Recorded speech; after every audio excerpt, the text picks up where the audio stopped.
Hey, welcome into the GASOCast episode 14. We just wrapped up round 3 of the playoffs. We are heading into the regional semifinals.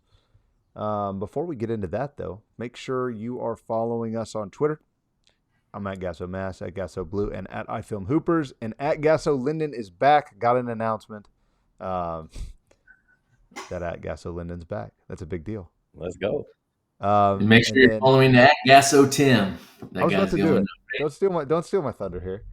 Um, We got a couple hoops with Mass and Blue. That's going to drop later. Recruiting Simplified newsletter dropped this morning. Acting Bad broadcasts. Michael's going to save something from this Yeah, episode it's for Acting Bad. We dropped the it's 26 rankings last week on the Gasso Fast Break, so get that. And then playoff times and breakdown and brackets and everything on the Gasso app. So make sure and get it and follow us, like I said. Straight to our record breakers, okay? They're starting to dwindle because people are playing less, but I still got plenty of them. You ready?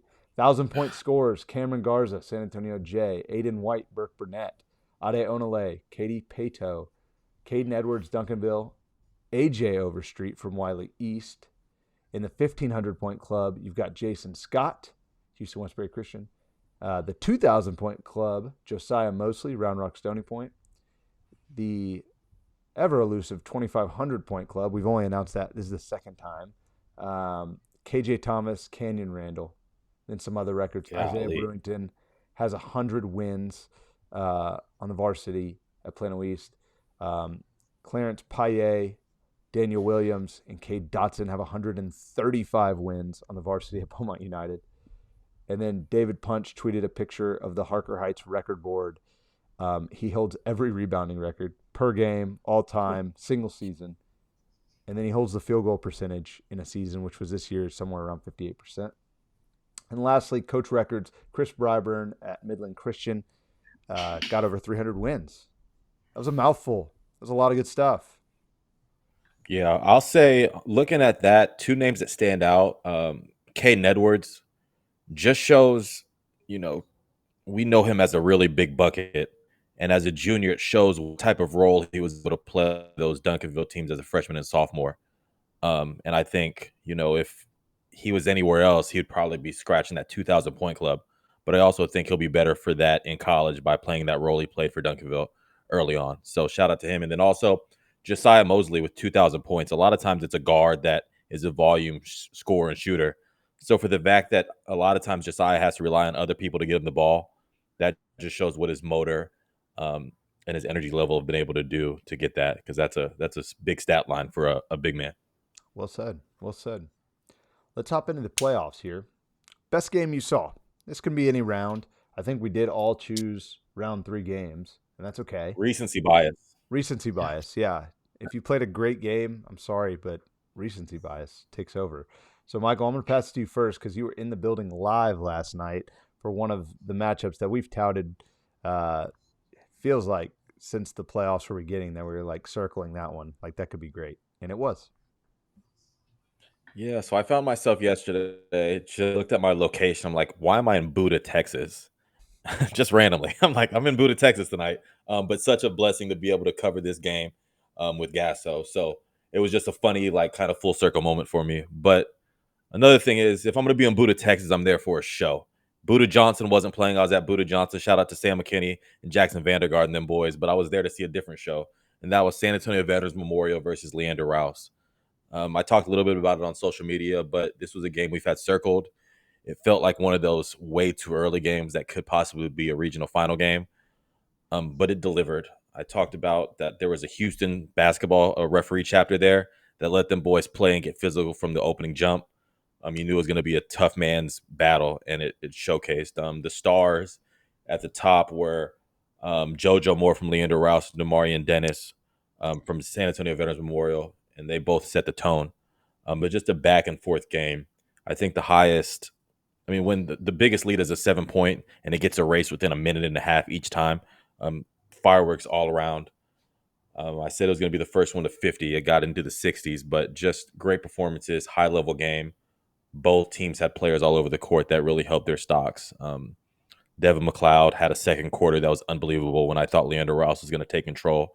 Jervain Mayweather's in the fourth quarter sprinkled in some big-time baskets, and obviously your closer, Demarion Dennis, made huge plays when it mattered. But on the Leandro Rouse side, there was multiple times where I thought they were going to just win the game going away. Amari Hayward recently getting some basketball JUCO offers. Roy Gardner was huge for them. One of the more confident games I've seen from him play. And then I mentioned JoJo McGyver. So back and forth game. But Blues talked about San Antonio Vez Memorial all year long, and he just said they just find a way. And did they not do it again, man? It's just an unbelievable team. Coach Perez has those boys rolling into regionals. 70, what is it, 73-3 now in their last 2 years? Keeps growing. It's crazy. It's crazy. I'll jump right in with last night, the Fort Bend Clements, Katy 7 Lakes. And one reason why I did pick this, because when you looked at Region 3 and all the buzz and all what we talked about, there was no Atascocita advancing to the third round. We were kind of penciling in a little bit, at least I was, the Beaumont United, Alvin Shadow Creek. That did not happen. The one thing was the Katy 7 Lakes and Fort Bend Clements did face off, and we kind of were looking forward to this matchup, and it lived up to it. I mean, it took almost all 32 minutes for this game to be played out. There was only about 3 seconds left when Fort Bend Clements they had a chance. They had to throw the ball in really quickly to try to get a shot off, but they couldn't get that accomplished. And it was a back and forth game with the leads not really getting getting in nowhere near double digits, I don't believe. But Divine Ugochukwu was just crazy good last night. And then you looked at Nazir Price hitting big shots and AJ Bates. Everybody showed up as you would expect from a player standpoint. The crowd was just huge. I mean, you could see it just popping off the screen with how many people were there. Blue, that's what I was going to ask. For a game like that, when you're watching the stream, when you can get the environment just from the stream, it's a big time game. And I was going to ask you what you thought about that, but you just answered it. Hey, somebody even stood up in front of the camera, and I'm doing this at home, trying to move around, and like I'm there, throwing your popcorn at the screen. I'm getting like I'm going to stand up. It's to see in this. That is what Mass and I talked about it before even having. It's like we could see 2 undefeated teams on the opposite bracket of each other if Fort Bend Clements would have won, and so. That played out as we thought, but we can all agree is that it's been a very crazy playoffs in a fun way. Yeah. But that was my game. It happened the way I thought it could play out. Another game that absolutely had the environment, stream or there, was Waxahachie Mansfield Lake Ridge. It was a standalone spot on Monday night in the DFW area, which means everybody and their mother's going to that game. I live streamed it, but I still got the feel, as y'all kind of mentioned earlier. And it was Amir McMillan who stole the show. And I put out a tweet on Tuesday morning of just how much I've just seen his game grow. He's incredibly quick, incredibly shifty, uses his pace like nobody's business. And he was shooting the cover off the ball. Very few teams and I have a deep Rolodex of players in my head. But very few players can I just list off all the starters, and Lake Ridge is one of those teams, and they are looking to be, I'd say, the favorite right now in Region 2. Really good team. Eze, man, I'm sorry, I'm just going to call you Eze. I'm not going to ruin your last name for you. Was really, really good early. He's really great off the bounce, attacking other big men. Just a team that's poised, has great coaching, gets a lot done. And is going to be a force. We'll see what happens here in Lufkin. I'm excited for it. All right, it's one of those things. You go ahead. Yeah, one of those things we always talked about. We always thought the regional favorite was going to come from that district, and it just kept flip flopping every week in that district. When Duncanville would take over first, you're like, oh, they're the favorite. Then Lake Ridge had the great in and out Allen event. And then Waxahachie came on strong. They just kept rotating, and now guess who's left in that district? It's Lake Ridge. So battle tested, and you're right. I think they're the favorite.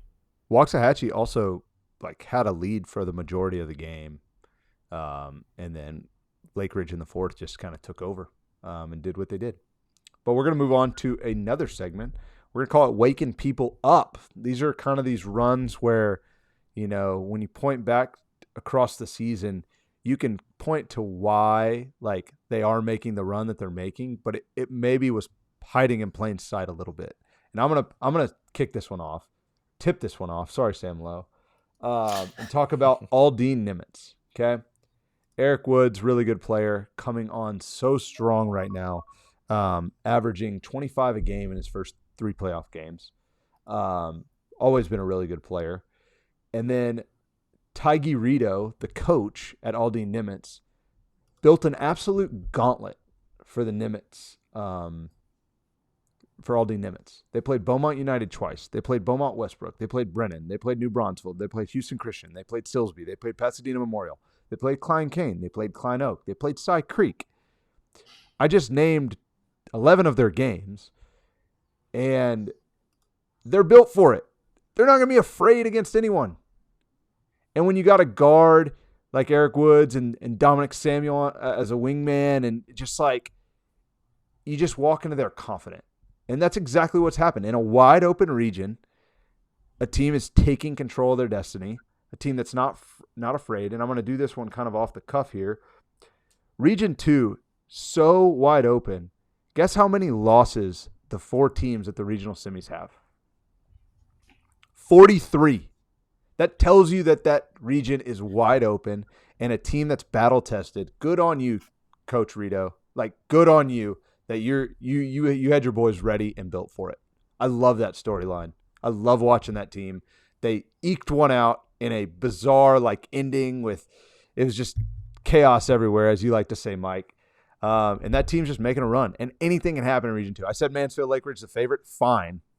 That's what I feel is the favorite. But I'm not putting a stamp right now on anything. I'll have to in about 5 minutes. But as of this moment, it's wide open. And I'm going to stick with that Region 2.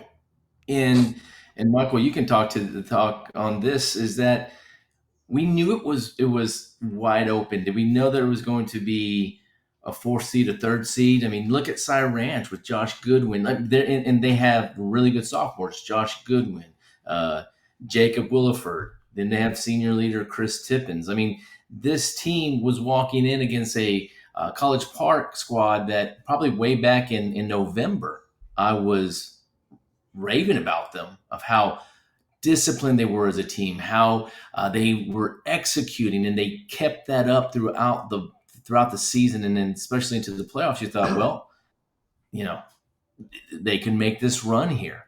And so for Cy Ranch to go in, battle back from being 7 or 8 down, then taking it to overtime and winning.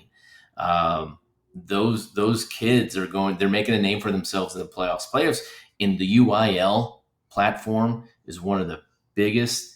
It can kind of, take you into a different direction of your recruitment and name recognition that we've seen for so many players. Yeah. And this is just a fun little read, the fun kind of stepchild region. Region 2. Everybody talks about Region 1. I mean, there's 3 guys that we can talk about right now in Region 4 that go, these teams can win it. And we haven't had that conversation in a long time.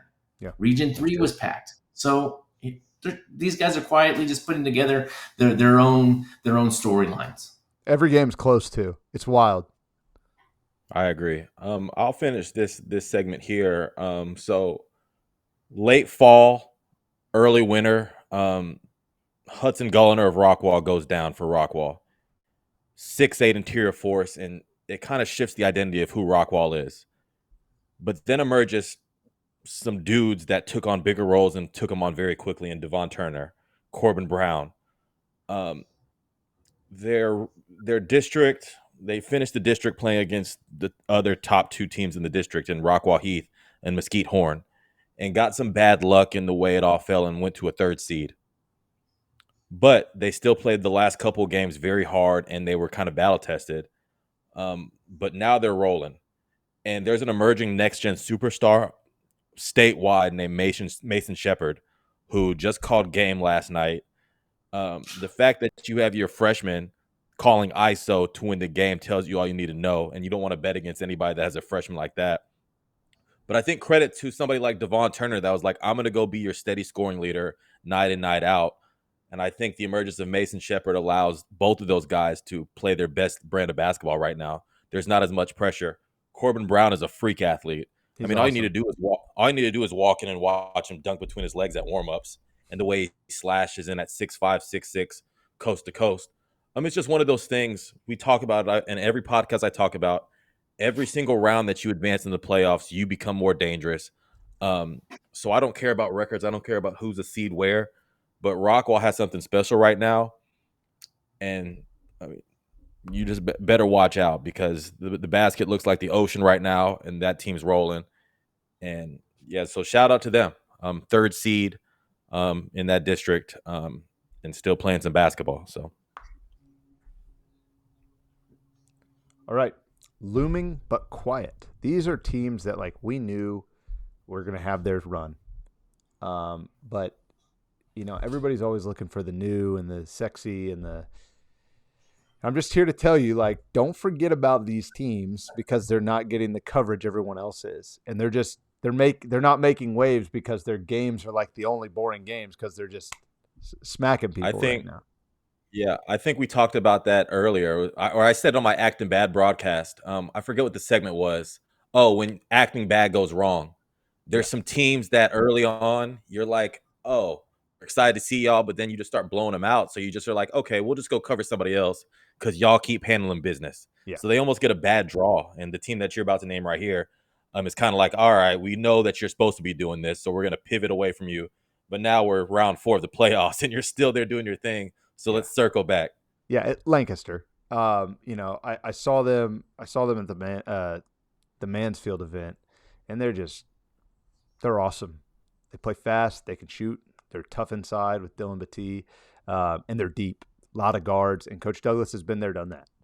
And this team's just handling business is the best way to say it, Michael. You just phrase it like that. Don't forget about Lancaster. And I can tell you who has Lancaster on their mind that's Coach Keith Connor at Frisco Lone Star. And, hey, that is going to be a fun one.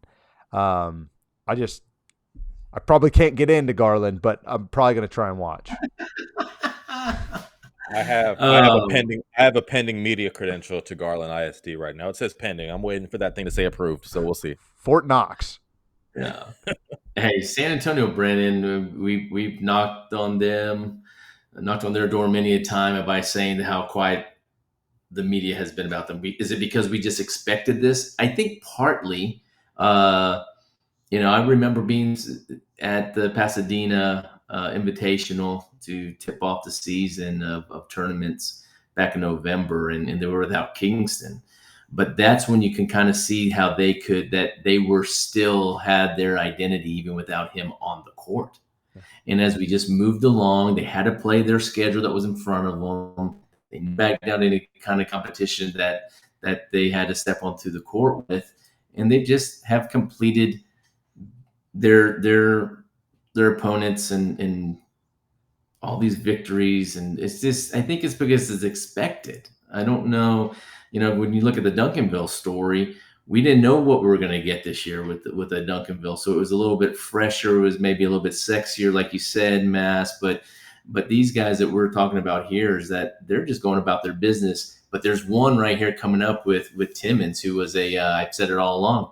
On paper, they're top 10, and now they're proving who they are. Yeah, and that team is San Antonio Wagner. And when you talk about history, Wagner has that name that you just come to expect make these runs. Now, in the last couple of years, they've run into two very talented teams in their district that have kind of shaken things up with San Antonio Veterans Memorial and Bernie Champion. But this playoff run that Wagner's on, another third seed, so you have to go defeat a 1 seed at some point, and they go knock off San Antonio Southwest, who had over 30 wins, filled with talent. They're feeling good about themselves. But then in that third round, you get to see another district Fogan and Bernie Champion, who, beat them twice this year already, and they got that win yesterday. I think the playoff emergence of Trey Clark 2026, that we have top 15 in our state rankings, the type of playoff run that he has right now, 19 points last night, I think it's going to catapult him so much with just confidence, just everything right now in this playoff run. And we're going to see a really high level Trey Clark this summer and for years to come. He's really starting to figure it out. And I think that team is bought into getting multiple stops. Um, Coach Clark loves defense, loves getting stops, and they love to run, but you can't run unless you get stops. And they're all buying in. They made a big stop late. But just a team that are, when you're looking at that region, they've advanced far enough to where they're going to get an Edinburgh Vela team, where they have how many wins? 30 something. But I mean, once you get into this regional tournament, San Antonio Wagner has been to state before, and they got players that are playing off a lot of confidence right now. And don't be shocked if they make it to that Saturday game, perhaps against a San Antonio Vez Memorial again. And then once you get there, it's all bets are off because those two games were electric. So yeah, San Antonio Wagner playing their best basketball at the right time and kind of showing why on paper they deserve to be a top team, and they're taking that paper, crumbling it up, throwing it away, and they're saying we're on the court too. So watch us play. Hey, I hope they're taking the one out of the trash can out that they crumbled up when I said that they were top 10 and they didn't know if they were ready for that. I hope that they're ironing that one out. Hey, love it. All right. We got a couple more segments here. Favorite fourth round games. We're all going to pick one game that is standing out to us and that we're going to be tuned into. Blue? I'll go first here. Frisco Lone Star Lancaster. I think we have two high caliber teams here, but Frisco Lone Star has been in a little bit more of the battle tested here as of late. Yep. Lancaster's been cruising. What's Lancaster going to do when it gets tight? We saw it just the other day. Yes, last night. I'm sorry that Frisco Lone Star is down by double digits against SOC, and they come back to win. They knew how to fight through that adversity. They had battle Kimball. Let's look at what Lancaster. Yes, they're hard nosed. They're tough. They're going to pressure you. They're going to go put pressure on you when they're in offensive transition. But what does it look like when you're going to square off against a very, strong, capable Frisco Lone Star team? Yeah, they're a fun one. Mike?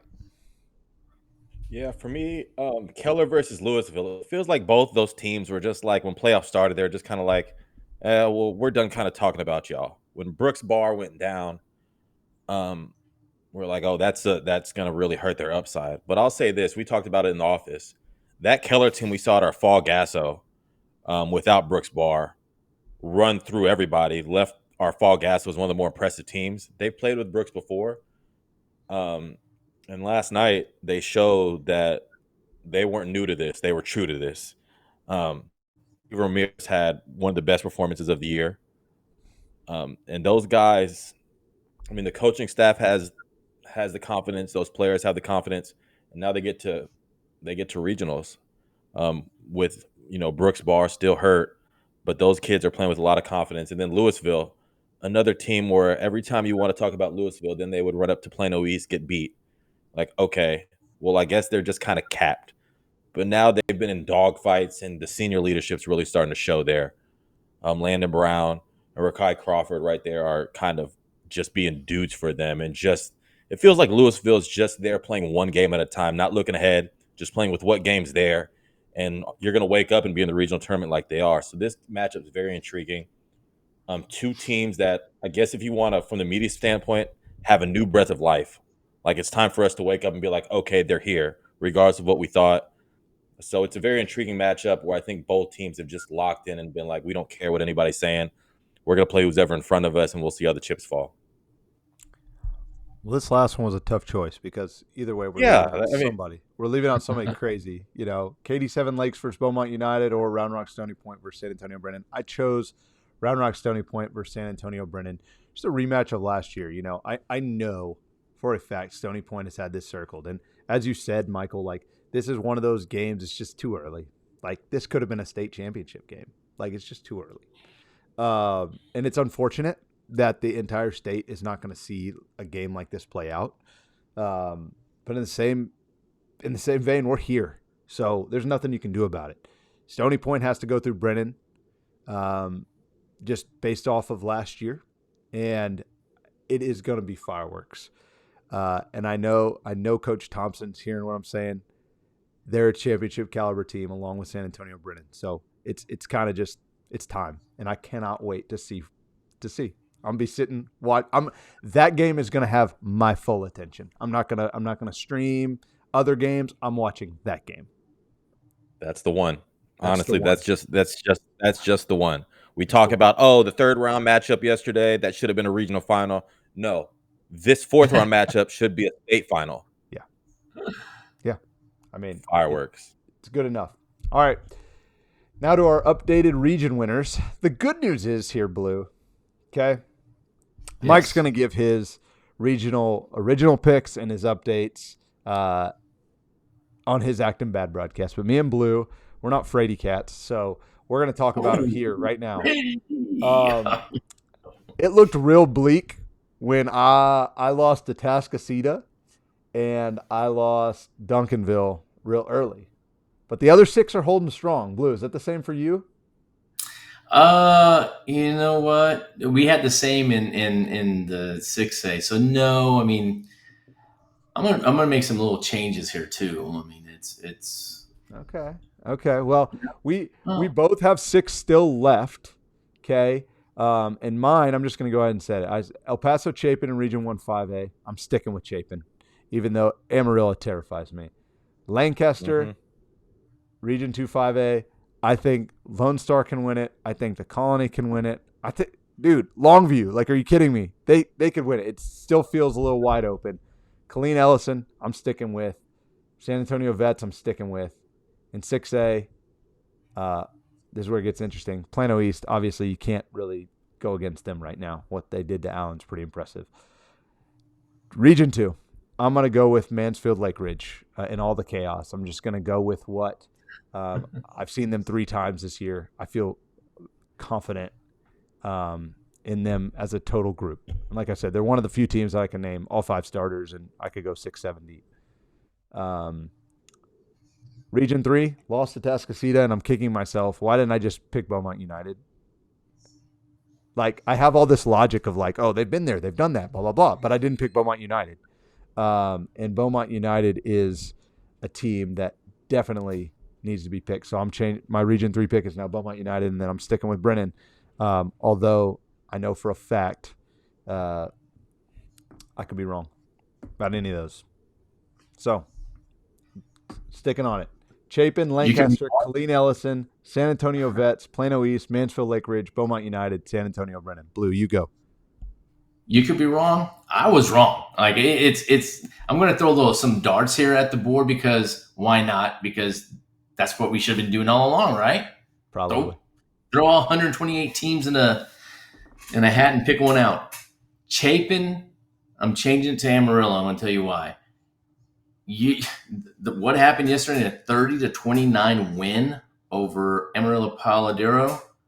Jason Pillion might be there just, rubbing his hands together. You can't do that.